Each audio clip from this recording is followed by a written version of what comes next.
Hello, I'm Jonathan Ross. The documentary you're about to watch means an awful lot, to me at least. It's probably the most personal programme I've ever been involved in, and it deals with a subject that I find intensely fascinating, compellingly important, shamefully unexplored and largely undocumented. It deals with the history of comic books and the history of one comic book character in particular.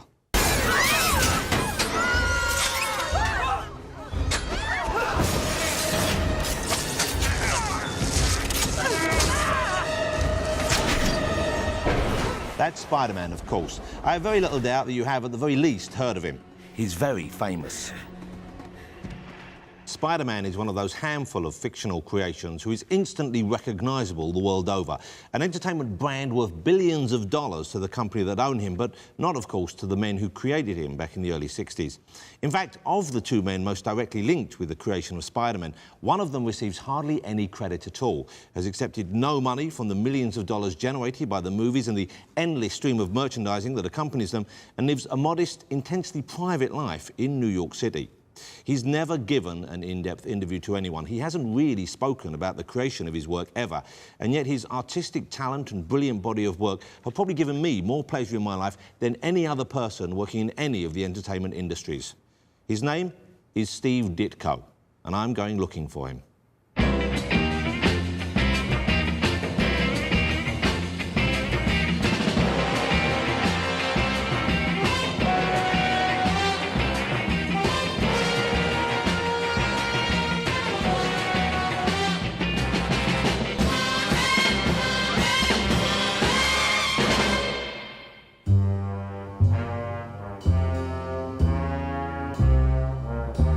This is one of only 3 or 4 photographs of the elusive Steve Ditko known to exist, and trust me, I've spent an inordinate amount of time searching for others. Why? Well, I'm more than just a little bit obsessed by his work. Ever since I first saw his art, I was hooked. More than any other comic book artist, his work stays with you. It is far more dramatic, far more insanely imaginative, and far more personal than it needs to be. His style is unique, and from the little I know about him, his life seems just as unusual and perhaps as strange as his work. Although Spider-Man is probably Ditko's crowning achievement, he'd worked in the comic book industry for many years before that character first appeared in 1962. And he continued creating bizarre and colourful characters for many decades after he stopped breathing life into everyone's favourite wall crawler.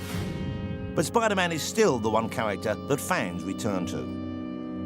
Now, Spider-Man was different. He was about as far removed from the chisel-jawed adults like Superman and Batman who previously dominated the scene. Spider-Man was a character that puny, bespectacled comic book fans like me could directly relate to. Superman was an all-powerful alien. Batman, an orphaned multi-millionaire who lived above a cave filled with jets and cars and shared his life with a young boy in tights. Nice work if you could get it, but clearly fantasies. Spider-Man, on the other hand, was a puny, unpopular teenager who lived with his old aunt and uncle and endured the same kind of hell every day at school that most of his readers did. We loved him because before he had the good fortune to get bitten by a radioactive spider, we were him. My love of comic books goes back to when I was a kid. This is me enjoying one of my favourites back in 1969. Although actually, I wasn't really that cool, I'm afraid, so you're going to have to go, mate. I was more like this. Come on in. Yeah, enjoy that. And like some kids who are obsessed with sport and others with taking fast cars without the owner's consent and driving them around run-down estates before inevitably enjoying a short stay at Her Majesty's pleasure, I lived and breathed for the joy that these cheaply produced 4-colour epics gave me. Although, to be honest, I wasn't able to afford this one until I was about 30, so I'm going to have to take that off you, and you won't see that again for over 20 years, mate. You might think I'm alone in my adoration of Spider-Man. You might think that I am somehow socially or emotionally retarded to still have such great passion for something aimed essentially at children and created almost 50 years ago. But I am not alone. I begin my quest to discover more about Steve Ditko right here in London. Isn't that a great cover? Look. You know. Now, the easily upset among you might wish to turn away. You see before you 3 grown men indulging themselves in their passion for comics in a room I have at home dedicated to those 4-colour masterpieces. My name is Paul Gambaccini, and I am a Steve Ditko reader since 1960. Paul loves the early Spider-Man books as much for the human drama they contain as the superheroics. It's the ultimate soap opera. It was really probably the first soap opera for us, school students, that we ever were exposed to. They had personal problems. They weren't just invulnerable heroes who had a weakness such as the color yellow or green kryptonite. These were characters whose problems were they loved an old woman who they had to support, Aunt May in this case. What made Ditko's Spider-Man so different was that these problems were the problems that the audience had. He was in high school, so he had to struggle to get good grades, but after the murder of Uncle Ben, he had to earn enough money to support himself and Aunt May. So he's the breadwinner. Plus he's a student, plus he's a superhero. Oh my God, how do you do all three at once? Oh, yeah. Oh, lovely. Yeah, yeah. Just like Paul and myself, Mark Millar is also a big Ditko fan, and in 2004 he realised his dream of becoming the first and thus far only Brit to write the Spider-Man series. When I did Spider-Man, the only stuff I read as research was, you know, the Ditko run, because to me that was the heart of it. It was the seed that was planted that's now Spider-Man. Everything that made Spider-Man successful in the beginning is the opposite of what is big now. You know, big, flashy, stylized art and good-looking people is what sells comics now. But back then, the ugliness and the ordinariness is what made it a big hit. It was about everyday stuff, and nobody for me epitomised that more than probably Ditko, I would say. Although Ditko was responsible for the art, the man behind the scripting was the legendary Stan Lee. Although together they only produced less than 40 Spider-Man adventures, the huge impact they had on the comic book industry is undeniable. But just as Spider-Man's popularity was beginning to soar, helping Marvel to become the #1 company in the business, Steve Ditko walked away from the character without a word of warning. Of course, there have been rumours, there's been speculation, there's been gossip, but Steve Ditko has never spoken out about why he walked out, and not knowing still drives me a little bit nuts. To unravel the mystery of Steve Ditko, I need to delve deeper into the world of the comic book creator. So I'm going to meet some of the most talented and opinionated people working in the comic book industry today, in the hope that they can offer me some insight. In my opinion, there are only a handful of comic creators who really deserve to be considered masters. Steve Ditko is one, Jack Kirby another, and Stan Lee, the man they both worked with for many years, a third. But if I were forced to offer an opinion as to who is the greatest talent still working in comics today, then I wouldn't even hesitate. His name is Moore, Alan Moore, and like me, he's a Ditko fan. But unlike me, he chooses to live and work in Northampton. I've had my jabs. Northampton, here I come.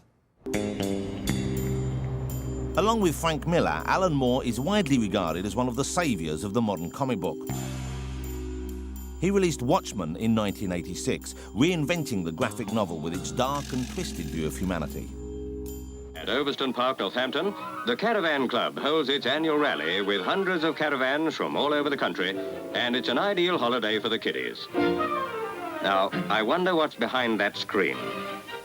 My name is Alan Moore. I am a comic writer and magician living in Northampton.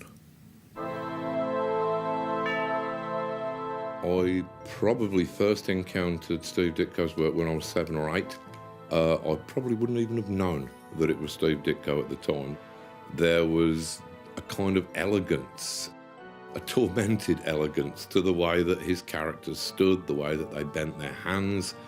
There was something even in the 9-panel page grids that he used to habitually use that brought a kind of claustrophobia, a kind of paranoia to the work. His characters always looked very highly strung. They always looked as if they were on the edge of some kind of revelation or breakdown. There was something a bit feverish about Steve Ditko, and I pursued my love of Ditko well into adulthood, and it became a kind of low-level addiction. And there was something about the way that Ditko handled a superhero in Spider-Man which made it a feature of the urban landscape. In Superman and Batman, buildings were just to be flown past. But as with Jack Kirby, Steve Ditko brought this quality to his cityscapes that had real character. It was a slightly paranoid and shadowy character, but that suited very much the kind of introspective, often melancholy mood of a lot of those early Spider-Man episodes.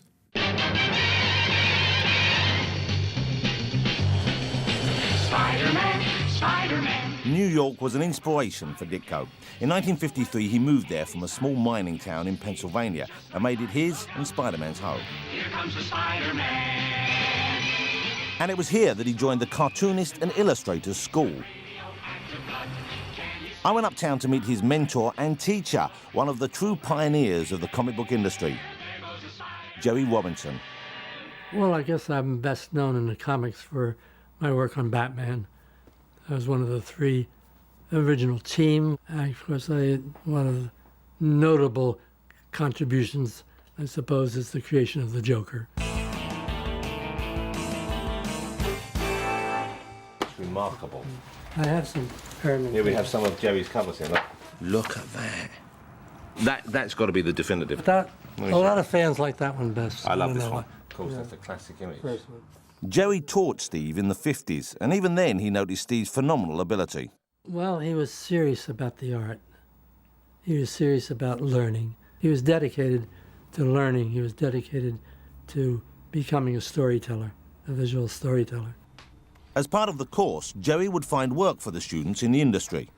I wanted to introduce the artists to doing professional work as early as possible. That's the best way to learn, is to do something and then see your work in print and having to do something of professional standards. Jerry hooked Steve up with Stan Lee at Atlas Comics, soon to become Marvel. Although Mr. Ditko hasn't worked full-time for any one comic book company for decades now, I felt my search wouldn't be complete unless I visited the home of his earliest triumphs, Marvel Comics in New York City, where there are still some who remember working with Steve in the early days. Although today Marvel is a multi-million-dollar organisation, back then, when Steve joined in 1956, there were just a handful of artists. Notable amongst them was the great Jack Kirby, widely accepted as the most influential comic book artist of all time. And of course, there was Stan Lee, writer and editor-in-chief. Apart from the comics, one of the few documents of that time is this rather strange record that Stan Lee made for the ever-growing Marvel readership. Okay, out there in Marvel-land, face front, this is Stan Lee speaking. You've probably never heard a record like this before because no one would be nutty enough to make one with a bunch of offbeat artists, so anything is liable to happen. You belong, you belong, you belong, you belong to the Merry Marvel Marching Society. This flexi disc, given free to fan club members, featured the Merry Marvel Marching Society song and a few words from the comic creators themselves. But of course, the reclusive Steve Ditko is noticeably absent from the record. Hey, what's all that commotion out there, Sol? Why, it's Shy Steve Ditko. He heard you're making a record and he's got mic fright. Whoops, there he goes. Out the window again? You know, I'm beginning to think he is Spider-Man. You mean he isn't? Be a good advisor. Never ever vicious. And when Will you be then? Say hello to the fans, Flo Steinberg. Hello, fans. It's very nice to meet you. Hello, I'm Flo Steinberg, and I had the distinct pleasure of working for Stan Lee at Marvel Comics from 1963 to 1968. Okay, let him hear it, gang. You would hear them shouting, or Stan would jump on the desk to make a point. I mean, they were superheroes. I wasn't actually in the room, but you could hear them through the thin walls shouting, and, you know, maybe sometime if something was going on in our office, we'd have to say, hey, keep it down, or something. March along, march along, march along to the song. Although Flo doesn't seem to have changed, over the years the rest of the staff have. Marvel has now grown into a corporation of over 500 workers. Joe Quesada, I'm editor for Marvel Comics. Joe Quesada joined Marvel in the 90s and, of course, is an enormous fan of Ditko. Between Kirby and Ditko, you had probably two of the best masters in the field. You know, Kirby with the way that his characters moved in that very big, over-dramatic sense, and Steve with a much more subtler approach, but yet creating iconic imagery like Spider-Man shooting the webs.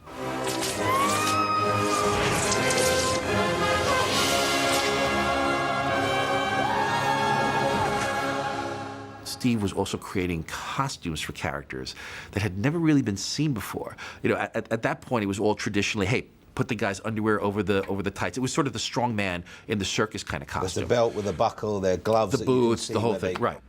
And yet Steve created this bizarre, and I could only put it in the time and place, because to me I see Spider-Man now and it's commonplace. But I could only imagine when this was created in '62 that people looking at it going, that's the weirdest costume ever. And his face is covered, which is, you know, a huge change from what has come before. Where usually characters, if they're getting masked, they wear the cowl, with a little domino mask kind of thing. That's one of the reasons why Spider-Man is so relatable. When he puts on that mask, he could be anyone. Cool Spidey outfit. Thanks. Where'd you get it? I made it. Looks uncomfortable. It gets kind of itchy. In the years following Steve Ditko's decision to leave Spider-Man, the character's popularity continued to boom. There was this rather poor animation series in 1967, although, admittedly, that's one hell of a catchy tune. The 70s saw Spidey go live action with this TV series filled with overacting extras. Did you see that? Did you see it, Captain? That's the Spider-Man, the guy in the paper. Who is that character, anyway?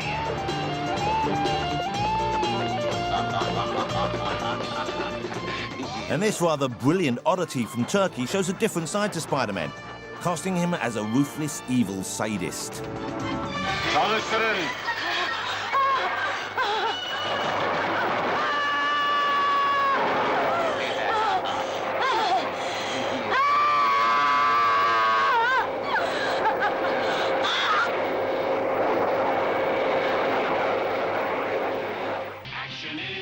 No two ways about it, Spider-Man is big business on a global scale. And it all stems from those early days back in the Marvel offices.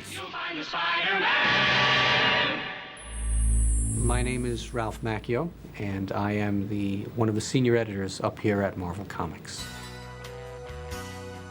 Ralph Macchio has worked at Marvel for 30 years, editing the adventures of Spider-Man and Daredevil, among others, and he has first-hand experience of working with Steve Ditko.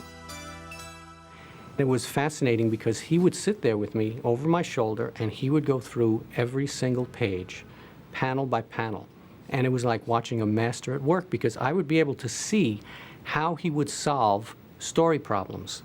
And he would just sit there, he'd have the plot on one side, he'd be over my shoulder, he'd have the paper in front of me, do it on loose leaf paper, and he would go into this, and this.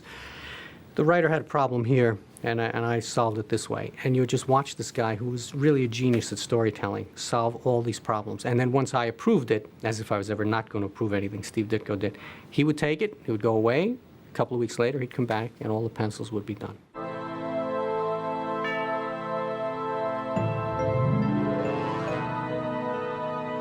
Although we've spoken almost exclusively about Spider-Man, there was another creation of Ditko's that was cleaning up with the fans.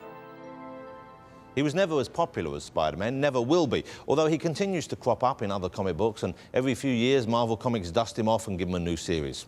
He was a surgeon, perhaps the greatest in the world, but he was vain and proud and callous towards others.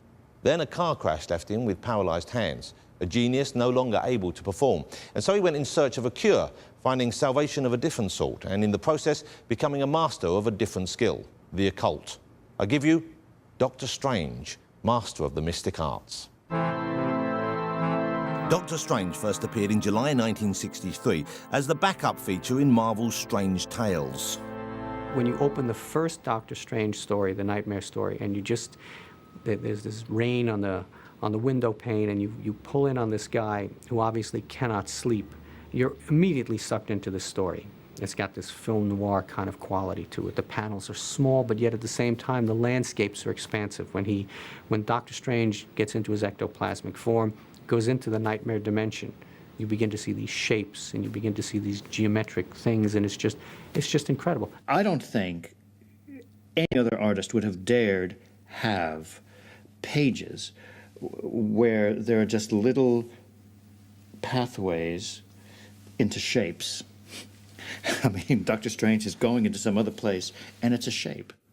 Doctor Strange's entire universe, with all of these psychedelic floating giant mouths and cubes and spheres, you suspect that probably Ditko was investing an awful lot of his own personal symbology in just the odd floating shapes in the background. He really is almost being psychedelic before people took drugs.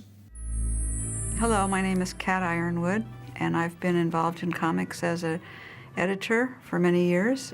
My interest in Steve Ditko goes back to my teenage years when I first was reading Marvel Comics, and I loved Doctor Strange. I saw Spider-Man and I liked it, but Doctor Strange just sort of did something for me. It was very exciting to me because it was so unusual. Me and my friends who were Ditko cultists, who were hippies, who used marijuana and psychotropics of various sorts, DMT, LSD, psilocybin, mescaline, peyote. We certainly believed that Steve Ditko was on drugs. If you read the Tom Wolfe's Electric Kool-Aid Acid Test, a lot of the characters in there would take the Doctor Strange comic and they would look at the pages and they would start dropping acid.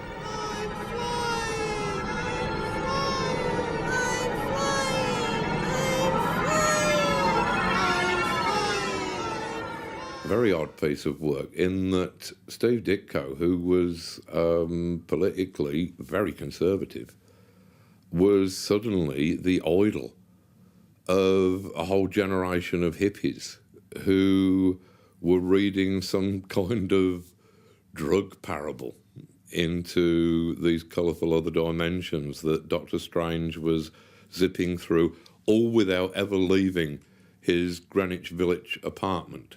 He would just be sitting there on the floor in a trance while imagining that he was battling the dread Dormammu in some kind of zone of the nether dimensions. I asked Steve about that. I said, Steve, you know, I know you're not into hallucinogens and all that. I said, where did that come from? He said it was just thought. He said, I just put a lot of thought into what another world would look like. And this is what came out of his head.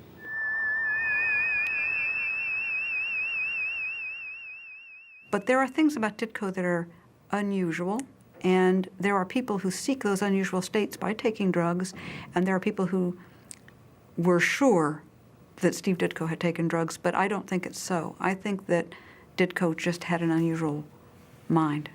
In the name of Rael, scourge of demons, I command you, begone. Say it. In the name of Rael, scourge of demons, I command you, begone. Must be exactly those words. How do I get back? On the astral planes, action follows thought. Will yourself to return to Earth. Hold the thought in your mind, and you'll come back. When does it begin? Now.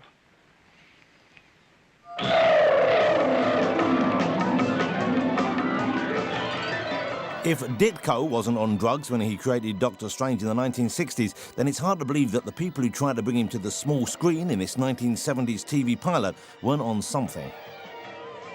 There was a Doctor Strange pilot. I don't know if you ever saw that.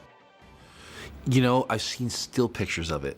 And based on the still pictures, I could see why it probably didn't work. It's not a terribly good, it's not a terribly thrilling viewing experience. Right.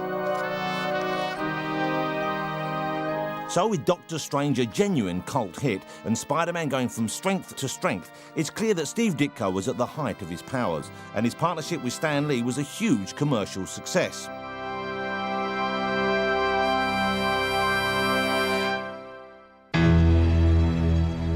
But in a move that surprised everyone except presumably Ditko himself, he walked away from both those comics and Marvel without a word of warning.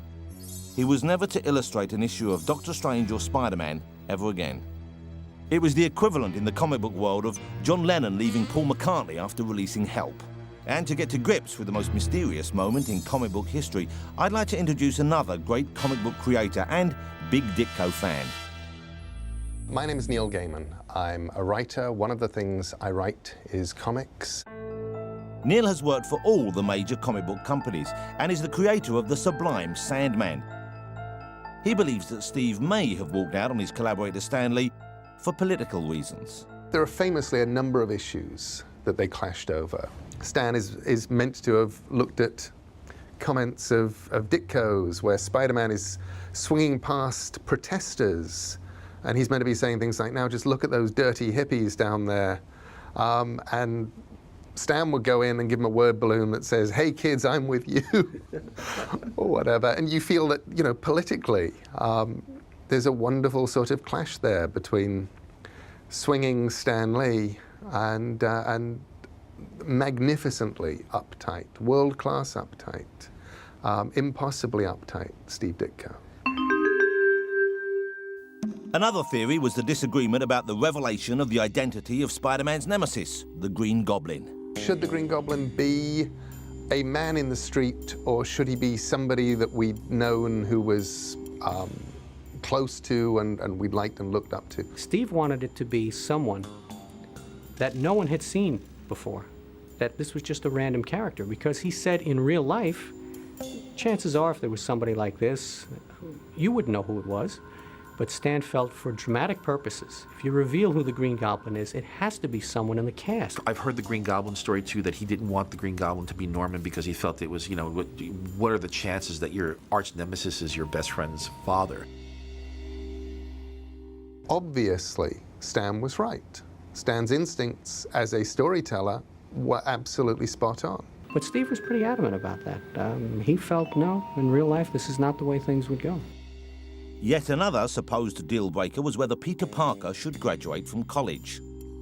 I know when I talked with him, again, a lot had to do with what he felt was the essence of Peter Parker, that this was a high school character, that once you graduated him from high school, it was just no longer a character that could make mistakes. So it was time for him to leave and go on and do other things. And to me, there's been all these stories about the reason that Stan and Steve did split up on Spider-Man.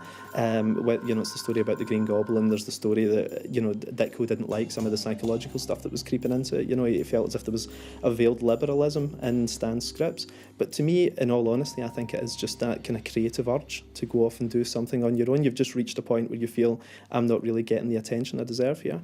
I'm going to go and prove I can do it myself. Steve just came in one day, dropped off his last Spider-Man, and told whoever it was that was there, that was it. He was done, and he was leaving. Both Spider-Man and Doctor Strange were big hits with Marvel fans, so Ditko's leaving potentially posed huge problems for the company. Stan Lee moved quickly to replace him. I went to Long Island to meet the man who had the tough task of stepping into Ditko's shoes. I'm John Romita, worked for Marvel for probably 40 years. And had a ball and paid off my mortgage. John Romita was working on the reasonably successful Daredevil series when he was asked to take over Spider-Man from Steve Ditko. Losing a guy like Ditko could have been catastrophic for Marvel in its infancy, and yet here's a guy like John Romita just in the wings. It was a magical time, and that's how these things happen.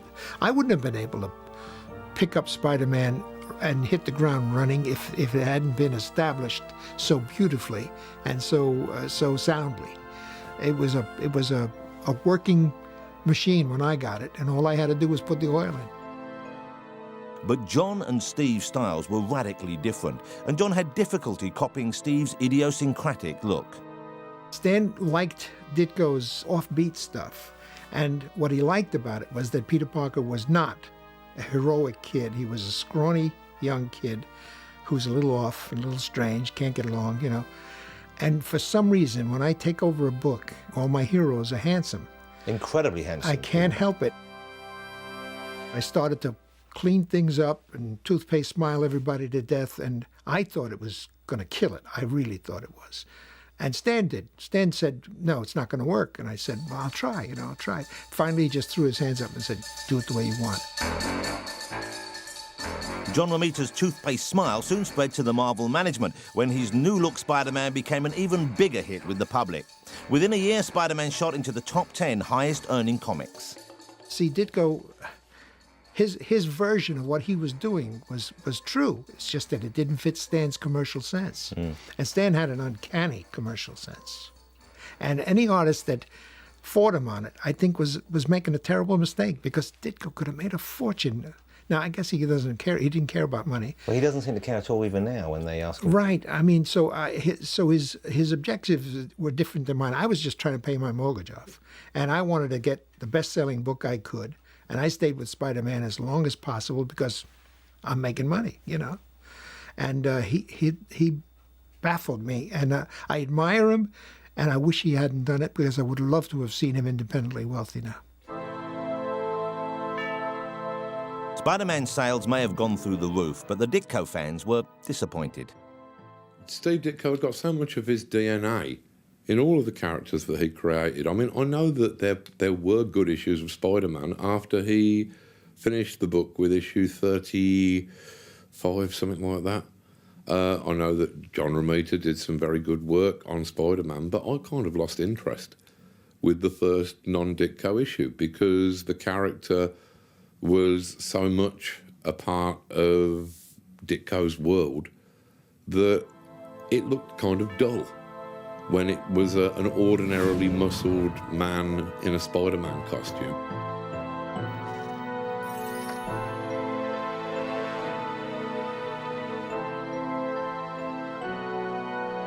Although he left Marvel, he didn't, of course, leave the world of comics. First, he went to a company called Charlton, based in Connecticut, who never enjoyed the success of the big companies and paid considerably less, but rather tellingly had a reputation for letting artists and writers do more or less what they wanted without editorial intervention.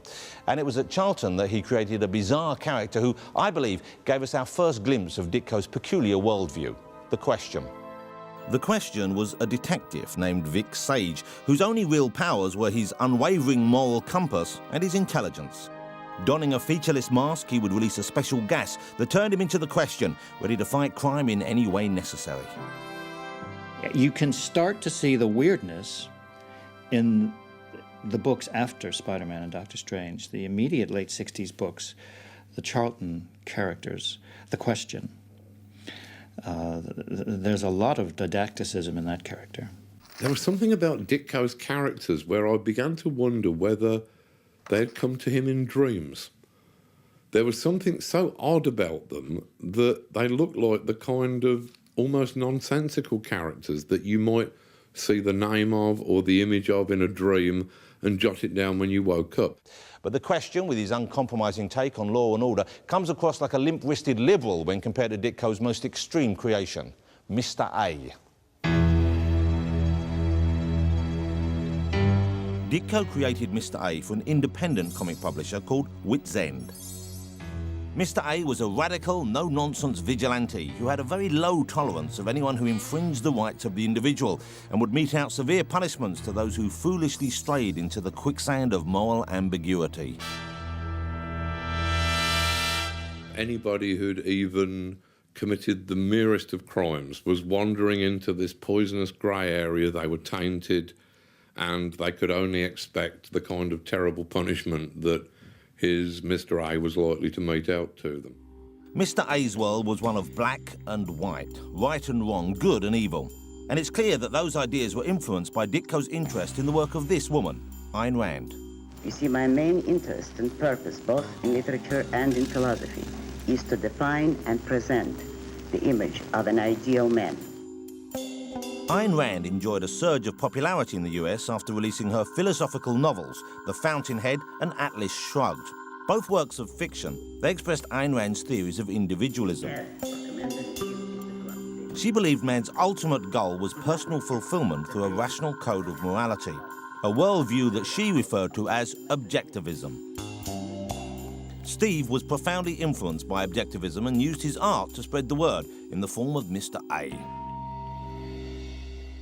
Mr. A's black and white card symbolizes the law of identity. It identifies the two moral potentials possible, the good and the evil, and by one's chosen action, the best or the worst potential can be actualized. The card is also a symbol of justice. For Ayn Rand, justice is objectively identifying a thing for what it is and treating it accordingly. No one gets the unearned. The innocent is not penalized, the guilty is not rewarded. You know, Steve Ditko obviously would like me to read these and see the light and step into the light and become an objectivist and become an Ayn Randian philosopher like what he is. And instead, I wind up reading them as something closer to classic American outsider art. They move more into the realm of just sheer, beautiful, wonderful, straight from the heart American barking madness than I think, and that's the level on which I appreciate them. They don't even pretend to be stories. There is good, there is evil, there is no grey area. One of the stories that I remember hearing, I think from Marv Wolfman, about Steve Ditko was him going to visit Steve Ditko when I think Steve was living above a thrift store somewhere in New York, and they'd had a pleasant conversation, and before Marv Wolfman left, Steve Ditko said, I just want to show you something. And he took a little white empty calling card and took a magic marker, drew a line down the middle, and shaded one half of the card in black and said, there is white and there is black and there is nothing in between.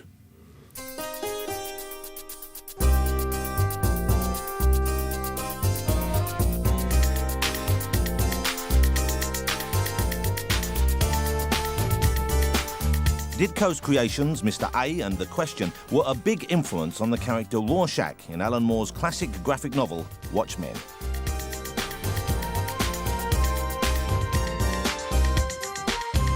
The most unpleasant right-wing character is Rorschach. He almost ends up as the hero of the book. He's certainly the character who seems to have the most ferocious integrity.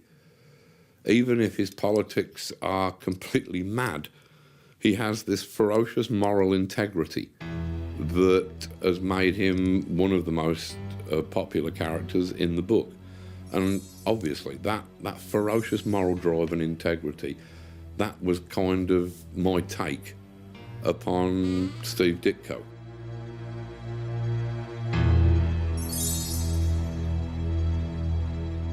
Somebody had been interviewing Ditko and had said, have you ever heard of this book, Watchmen? And he said, what's that? And they said, well, it's got this character in called Rorschach.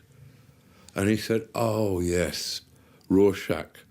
He's like Mr. A, except he's insane. Most of Ditko's fans found the character of Mr. A tad extreme, and I suspect that many were shocked to realise that Ditko's politics were somewhat different to their own. Kids, meaning teenagers, college students, who were eating up Marvel Comics at that time, did not want to be told, you can either do it the right way or you're wrong. Young people don't like to be told that they're wrong, and Steve was being too stern for them, and he lost them. And he never got it back. Steve Ditko's return to mainstream comics and more obviously commercial characters came in 1968 when he joined Marvel's biggest rivals, DC, and served up two typically offbeat new creations, The Hawk and the Dove and The Creeper. The Hawk and the Dove seems to be an attempt by Steve to dramatise the two opposing sides of the debate over the Vietnam War. The Hawk side of the equation is perhaps a little bit non-intellectual, perhaps a bit headstrong, but he's a big, rugged, can-do action hero. The Dove half of the equation is a simpering, effete character in a lackluster blue and white costume. And all he does, he doesn't get into fights, he stands around and agonises about the need for violence. It was obvious where Ditko's sympathies lied in the equation. He then baffled everyone with a creation known as the Creeper, a superhero with strange powers. Basically, the only thing that the Creeper had going for him was his freakishness. He just used to sort of jump around in a yellow and green and red garish costume laughing. And this seemed to be his major superpower, that he could laugh at will. While other publishers allowed Steve to create odder and odder characters in the hope that he would lay another golden egg, Marvel went on to enjoy monumental success on the back of Spider-Man, not only from the comics, but more importantly, the licensing of films, games and toys. Doctor Strange, look, you see, and even there, even after this time, in the background there, that Marvel Masterwork pin-up is a Steve Ditko. So this is a toy now in the year 2007. Maybe this was from 2 years ago or something. And it's a clearly Ditko influenced design and artwork. And look, does he get his name on anywhere? No. That's not fair. More often than not, the writer, in the case of both Spider-Man and Doctor Strange, that writer was Stan Lee, who was also Marvel Comics editor-in-chief at the time, received more or less full credit for the characters. But recently, fans have come to realise that things weren't that simple. If his only contribution to Spider-Man's world had been the costume, then Ditko deserved the credit, but it was much more than that. In fact, in the case of Doctor Strange, it was everything. There does exist a hardcover anthology of Steve Ditko called Marvel Visionary Steve Ditko, and in the introduction, it prints a postcard that Stan Lee had sent me, which I gave to the comic reader, saying that we've got a 5-page filler coming up in Strange Tales. Nothing great, but we might be able to do something with him. It's by Steve Ditko. It's called Doctor Strange. 'Twas his idea. 'Twas Steve's idea. That's a quote. And Marvel have even printed it. So we now know for sure that was Steve's idea. I mean, Steve Ditko, as far as I understood it, has lived in some very reduced circumstances throughout his life. When Marvel have been raking in money hand over fist with characters that he created or co-created, but which essentially, in my heart, were Steve Ditko creations.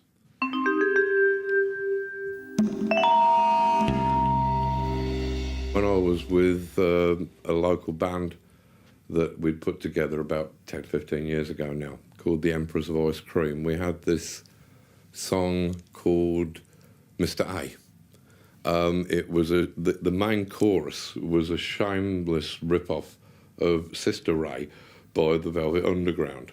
But the verses, I thought they were quite memorable. Would you like me to give you would we? A performance, Come Jonathan? on, let's have this. This is gold. He had one room above a thrift store. He had a trunk of books by Ayn Rand. He was short-sighted and reclusive, resisting pleas to take his photograph. He drew a superhero comic. He saw the world in terms of black and white. He said a day's work for a day's pay. That is our one and only right.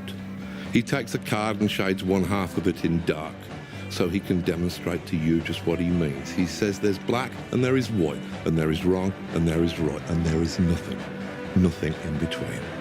That's what Mr. A said. In trying to uncover the facts in this strange case of Steve Ditko, master of the comic arts, one other name occurs again and again. Stan Lee, or Stan the Man, as his credit on some of the most successful and influential comics in the history of the medium read. For many years, he was considered the sole creator of such fabulous and lucrative characters as the Hulk, the X-Men, the Fantastic Four, Iron Man, and of course, the Amazing Spider-Man. Now, Stan himself did very little to clarify or correct that assumption, and it's only comparatively recently that his co-creators have got anything like the credit they so clearly deserve. To be fair, Stan's always been a showman, and he's even gone on record to jokingly remark that he'll happily take any credit that isn't nailed down. But I'm still intrigued to find out what he remembers about the early days, and whether or not he believes that Steve Ditko deserves to receive that credit as the co-creator of Spider-Man. We've just landed at the film star's own terminal, Los Angeles Airport.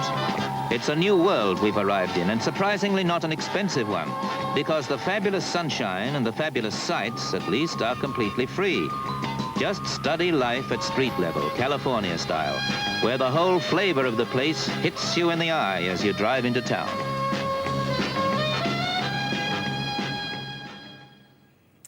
Hi, my name is Stan Lee, and I was the head writer, editor, and art director at Marvel Comics for many years. I thought up the Fantastic Four, and it did well. So we did another book called The Hulk, and then we did Spider-Man and the X-Men, and on and on. And, of course, on the seventh day, I rested. Now, it would be easy to make Stan Lee out to be the villain of the piece, but I can't bring myself to do that, not least because it would be unfair. He co-created all of these characters. He wrote some of the greatest Marvel comic books of all time, and the fact that he takes the credit for doing so is absolutely right. I just wish that he would share it out with the guys he worked with a little more.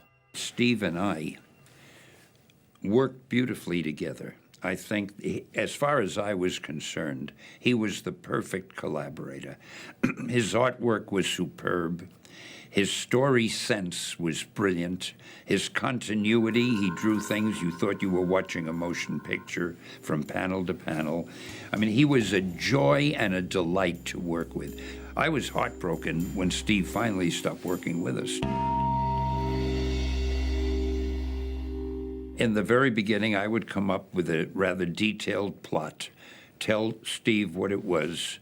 He would draw the strip any way he wanted. I didn't give him a complete script. He'd add a lot of things that I hadn't even thought of. And then I would get the pages of artwork, and I would put in the dialogue, trying to give everything and everyone the personality that I wanted them to have. As we moved along, I saw that Steve was so good at story that little by little, I had him come up with most of the plots. I would only say to him something like, hey, let's use Sandman as the next villain, and let's have Sandman try to kidnap Mary Jane, or whatever it was. I might not say any more than that, and he would do the story, give it to me, and then I would try to hold everything together with my dialogue and captions. Again, after a while, I wouldn't even say that much to Steve. He would just go and do whatever story he wanted, bring me the artwork. It was like doing a crossword puzzle. I'd get the artwork. It was all something I hadn't seen before. I didn't know what to expect, but it was up to me now to put the words and captions and sound effects and whatever in and make it seem like a cohesive whole. In the past, Stan Lee has often been referred to as the sole creator of Spider-Man, something that has upset the publicity-shy Steve Ditko. He had complained to me a number of times when there were articles written about Spider-Man which called me the creator of Spider-Man. And I had always thought I was, because I'm the guy who said, I have an idea for a strip called Spider-Man, and so forth. Steve obviously felt differently, and in 1999, in a small fanzine, he depicted the two sides of the story as he saw it. This is his only known response to the claims that Spider-Man was solely Stan Lee's creation. Steve had said, having an idea is nothing, because until it becomes a physical thing, it's just an idea. And he said it took him to draw the strip and to give it life, so to speak, or to make it actually something tangible. Otherwise, all I had was an idea. So I said to him, well, I think the person with the idea is the person who creates it. And he said, no, because I drew it. Anyway, Steve definitely felt that he was the co-creator of Spider-Man. And that was really, after he said it, and I saw it meant a lot to him, that was fine with me. So I said, fine, I'll tell everybody you're the co-creator. That didn't quite satisfy him, so I sent him a letter. I put it in writing. To whom it may concern, this is to state that I consider Steve Ditko to be the co-creator of Spider-Man, along with me, something like that. And I sent it to him, and I said, you can show this to anybody you want to. And I found out that Steve still objected to that because he felt I used the word consider. I consider Steve to be the co-creator. Apparently, he felt that wasn't definite enough. So at that point, I gave up. I mean, we just, I haven't spoken to him or heard from him since, I don't think. But do you yourself believe that he co-created it? I'm willing to say so. That's not what I'm asking you, Stan. No, and that's the best answer I can give you. So it's a no then, really? Pardon me? So it's a no then? No, I really think the guy who dreams the thing up created it. You dream it up and then you give it to anybody to draw it. I mean... But if it had been drawn differently, it might not have been successful or a hit, I suppose. Yeah, but then I would have had created something that didn't succeed. Valid point. But I don't want to... you made me say that in this documentary that you're doing, and I'm sorry I said it because I'm happy to say I consider Steve to be the co-creator. But you can see... I think if Steve wants to be called the co-creator, I think he deserves to be called the co-creator because he had done such a wonderful job. Stan has told me that he was insistent that on the movies that Steve's name be right alongside his with Spider-Man. So Stan, who to me was a guy who I think unfairly has been kind of seen as a guy who took credit for everything when he had people like Kirby and Ditko working with him. I never saw it that way. I always got the sense when I was reading the books that the two of them were very much in collaboration, and whenever something, again, was plotted by Ditko, it said plotted by Ditko. And for many a comic book fan, the absolute genius of the Ditko-Lee collaboration was best demonstrated in Spider-Man issue number 33, the final chapter. Do the list of the greatest superhero moments in comics. Up there, probably at number one, certainly in the top 2 or 3, is Spider-Man crushed by the weight of the fallen masonry, summoning his inner reserves and realizing that, you know, he can do it. And it's a pure Ditko moment as he pulls himself up. Even the cover is great. It's just a word balloon-less image of Spider-Man struggling to lift the machinery while the water's dripping down on him. Steve, and it had nothing to do with me, this was all Steve's idea, when he brought me the pages, he had devoted something like 3 full pages just showing Spider-Man pinned under that heavy weight and trying his best to extricate himself.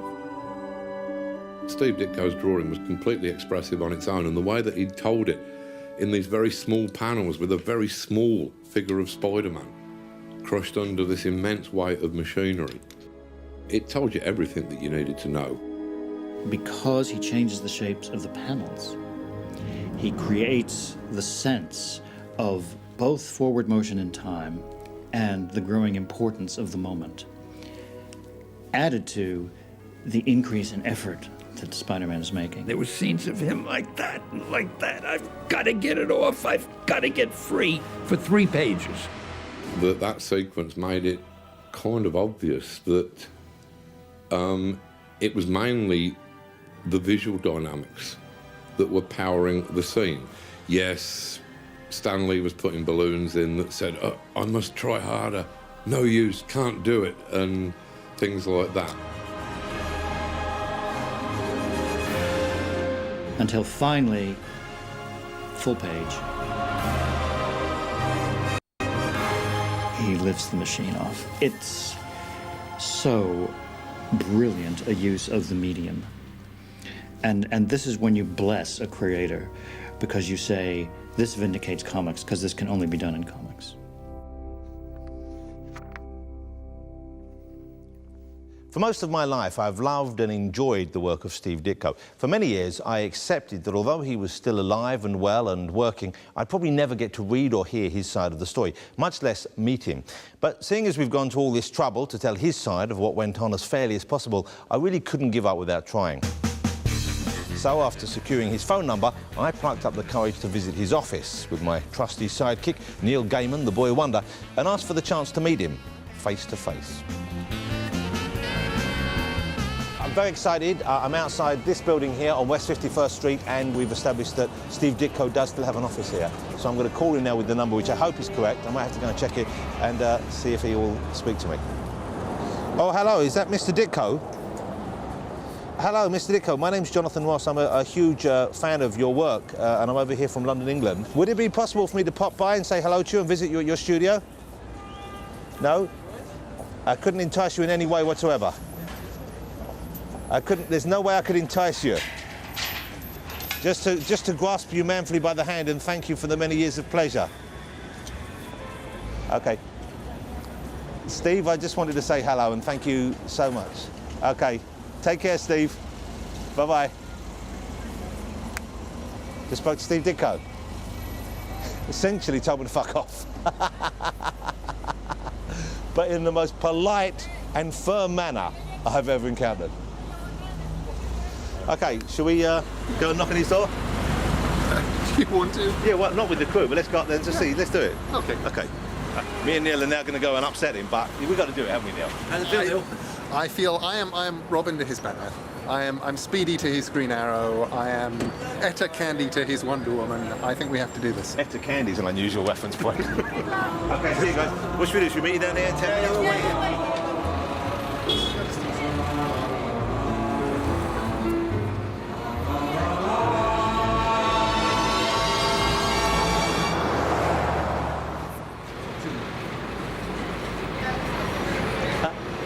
Just went and shook Steve Ditko's hand and had a long chat with him. We had a very long chat with him. We had a long chat with Steve Ditko, and he talked to us about creating Spider-Man, and I said, can I ask you a big favour, could I have my photograph taken? He went, oh no, wouldn't have his photo taken.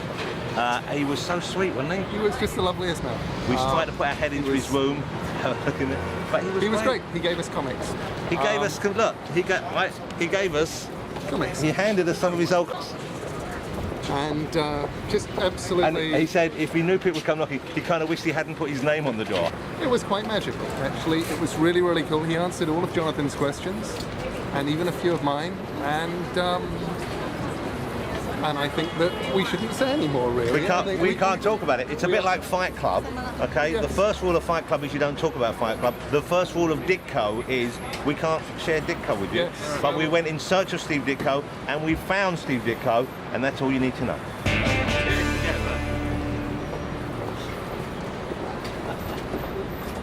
Steve Ditko was an original voice, both in his drawing style and in his writing and his politics. And I would say that today's audiences, if they're going to see things like the Spider-Man films, they should be painfully aware throughout every moment of the film that this is a character that was created by this extraordinary artist, Steve Ditko.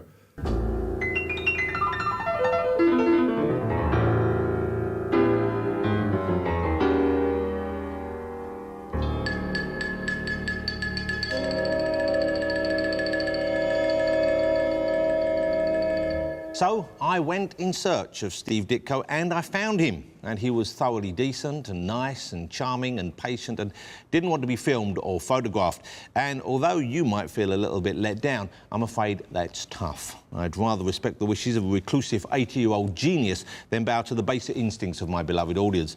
If it is any consolation, I can tell you that I phoned Steve, we're on first name terms now, of course, and asked him if I could interview him for this show, and of course, he said no. But in the course of that conversation, I told him just how much his work had meant to me and his thousands of other fans out there, and he seemed genuinely pleased. So it was all worthwhile, he asked. Yes, Steve, I said, it was all worthwhile. BBC4's unmissable new series on the history of comic books continues with the symbiotic relationship of child and comic in Comics Britannia, tomorrow at 9. Now next tonight, comic strip character Modesty Blaze gets her own movie.